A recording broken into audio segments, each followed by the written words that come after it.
Welcome back বন্ধুরা, অভিমিতাস চ্যানেলে সবাইকে স্বাগত। আজকে ছিল রথের দিন। বিকেলবেলা আমি আর অভিজিৎ বেরিয়ে পড়েছিলাম একটু দোকানে যাব বলে। আসলে অভিজিতের জন্য একটা জুতো কিনতে যাওয়ার কথা ছিল, তো ও দোকানে গিয়ে এক ঘন্টা মতো টাইম লাগালো, কারণ ওর পছন্দ করতে প্রচণ্ড সময় লাগে আর ও খুব খুঁতখুত করে যে কোনো জিনিস নিয়ে। ফেরার পথে দেখছিলাম রাস্তায় সকলে রথ টানছে, তাই মনে পড়ে যাচ্ছিল সেই ছোটোবেলাকার স্মৃতিগুলো। ছোটোবেলায় আমিও এরকমভাবে রথ টানতাম, আমাকেও বাড়ি থেকে সকলে মিলে রথ সাজিয়ে দিত আর খেতাম জিলিপি। তাই আর দেরি না করে রাস্তায় দেখলাম একটা দোকানে গরম গরম জিলিপি ভাজছে, তাই বাড়ির সকলের জন্য জিলিপি নিয়ে চলে এলাম। বাড়িতে এসে পাঁপড়টা ভেজে নিয়েছিলাম। আমি আর অভিজিৎ বসে বসে পাঁপড় ভাজা জিলিপি খাচ্ছিলাম, তখনই দেখলাম যে পাড়ায় বড় রথ বেরিয়েছে।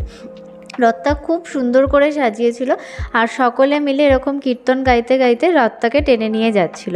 উপর থেকে দেখতে খুব সুন্দর লাগছিল আর ওরা প্রসাদ দিতেও যাচ্ছিল। প্রসাদটা অসাধারণ খেতে ছিল। এরকমভাবেই রথের দিনটা